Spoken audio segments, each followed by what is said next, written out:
Hey everybody, welcome back. This is episode 10. That was 15. That was weird. This is episode 10. That was 10 of Grief Talks with Noel, and I'm delighted that you chose to click on this video and find out what we're going to talk about tonight. I got my Kente garb on tonight. It's the last Wednesday in Black History Month, so I thought I'd pay homage to my heritage a little bit tonight. Anyway, I'm so grateful that you chose to check out our video tonight. And I'm taking a break next week because I want to continually be my best for you. So I promised myself that every 5 episodes I would take a week off just to kind of recharge and regroup and make sure that I'm at my best for you. So there will be no Grief Talks with Noel aired next week. I'll be back on Wednesday, March 11th. Okay? So no episode next week, but I will be back. Don't worry. I'll be back on Wednesday, March 11th. If you want to email me, you can do that, grieftalkswithnoel@gmail.com. I'd love to hear your feedback or your questions, comments, concerns, all that jazz. I'm so delighted to be doing this for you. It's not easy work, which is why I need to take a break every so often, but I'm happy to be hopefully helping you as you trudge through this process. We both got mud on our boots together as we're going through this thing called grief. It's the hardest thing that we've ever had to deal with, but I am delighted to share my personal experiences with you, and just in a very open, informal fashion, just kind of tell you what I've been learning, and hopefully you've been able to pull something from what I've been saying.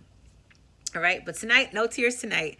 I would say I apologize for making you cry last week, but I don't, because if you cried with me, if you cried, then I feel like tears need to happen when they need to happen. So as they flow, I hope that you let them flow, because that is your response to the most difficult time in your life. And you cannot even fathom or think about healing if you don't allow yourself to feel. So don't suppress those feelings. If your nose starts to burn while you're watching my videos, then just let your nose burn and let those tears flow so that we can, journey towards healing together. All right.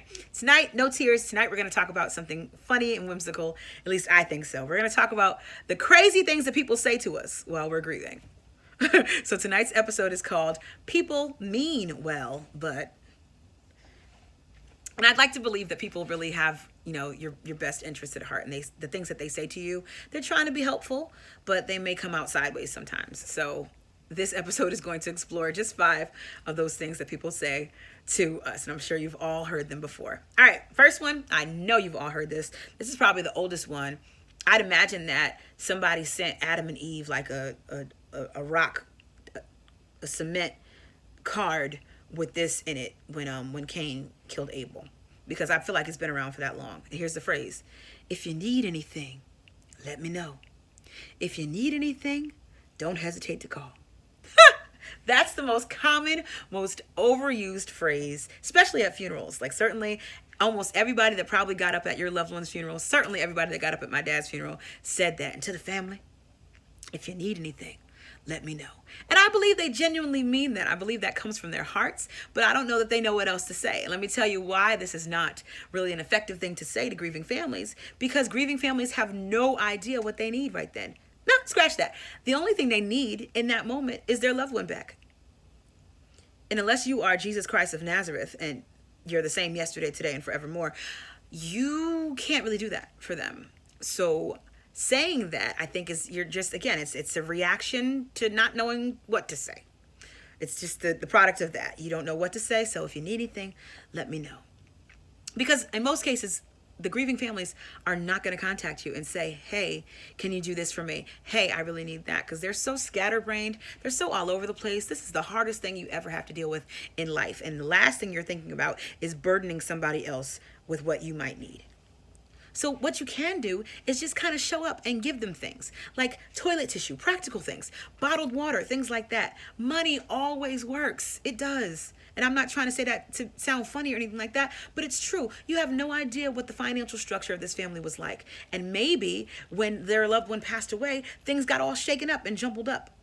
Maybe the fallen loved one was the keystone of their financial structure in their house. So money always works. Funerals are expensive. Living after is expensive. So, if you don't know what to say, or don't wait for them to contact you and ask you for what they might need. Just do it. If it's in your power to do it, just be a blessing to them. That's it. Because I know you mean well, but people are in most cases not going to respond if you ask them, if you need anything, let me know. And again, I believe that I believe that they come from a good place when they ask that. All right, second phrase.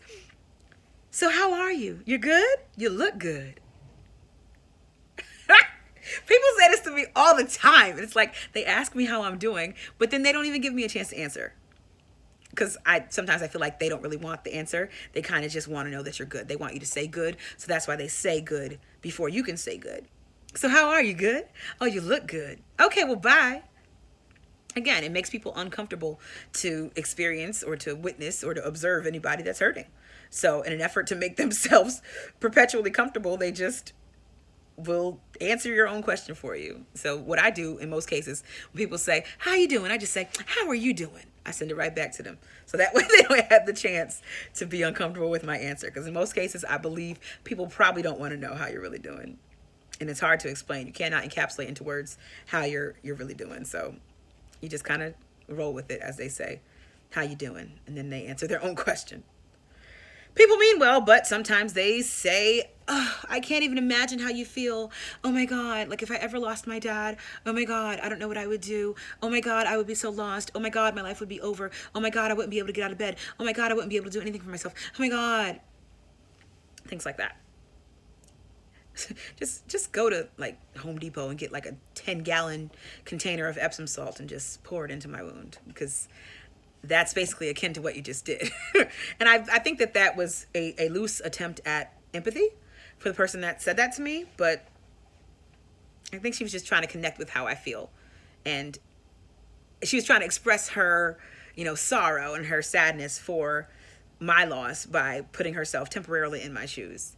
Even though you can't do that. Like, if you don't know what this is like, if you've never been through this pain, there's nothing that I can say to really even give you a full grasp or a full glimpse of what this is like. The only way you know what this is like is if you've been through it yourself. So again, I believe that people mean well when they say things like that, but that's probably not the best thing to say to someone who's grieving. Just say, I'm so sorry for your loss, and I'm praying for you. Here's some candy.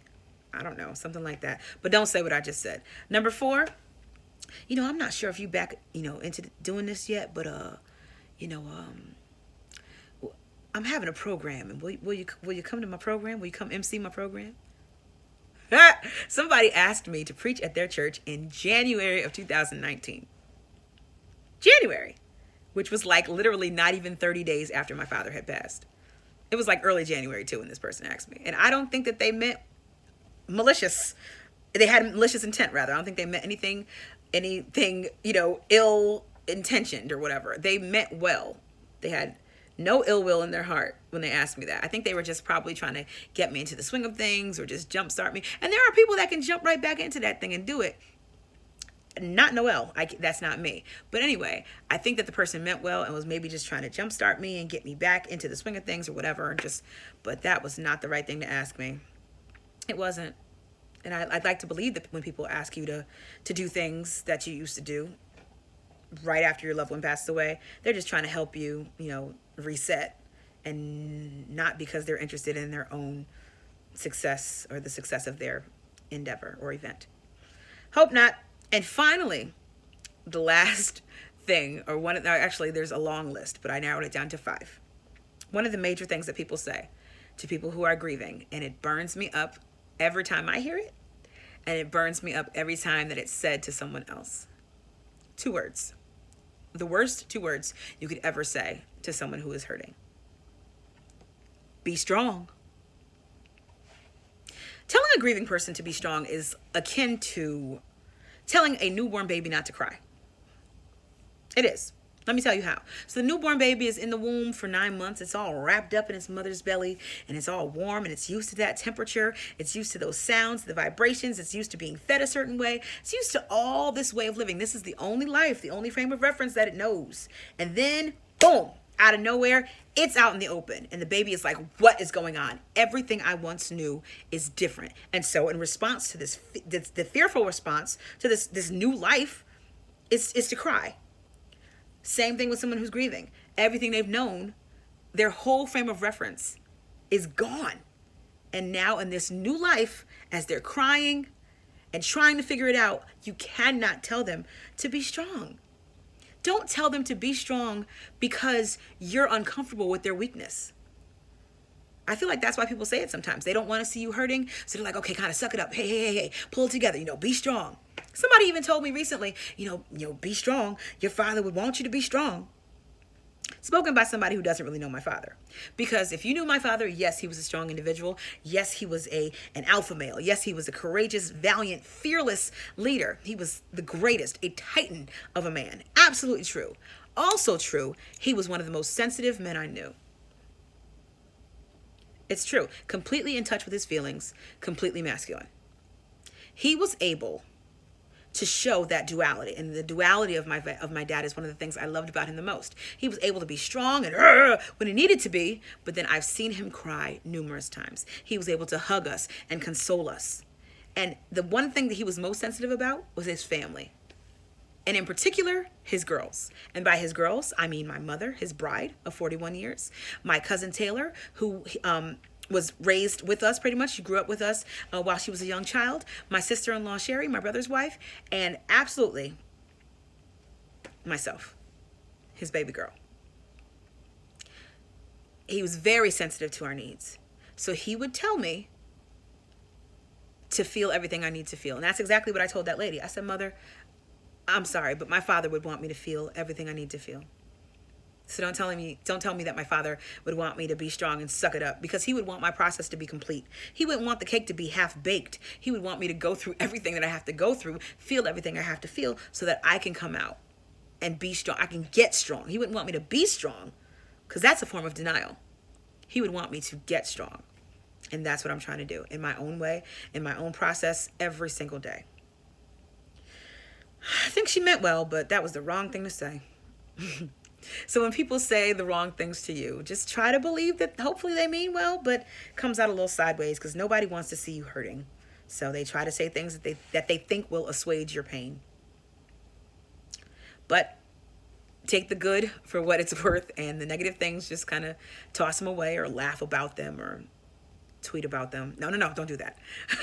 Or just don't be afraid to advocate for yourself either, just like I did with that church mother. Respectfully and lovingly, you're wrong. That's not what he would want. So people mean well, but sometimes they get it wrong with what they say to you. All right, that's it. Episode 10 is complete, and I will see you on Wednesday, March 11th. Episode 11 on the 11th. Won't be here next week. Don't look for me on March 4th, because I will not be uploading an episode. But I'll be back on Wednesday, March 11th with episode 11. And in the meantime, show love to one another. Try your best. And if your best is not your normal best right now, that's okay. And do what you can do, and move at your own pace, and be kind to one another. Did I say that already? And love your family, and don't talk to strangers. And let's keep talking. See you guys on the 11th. Love you. Bye.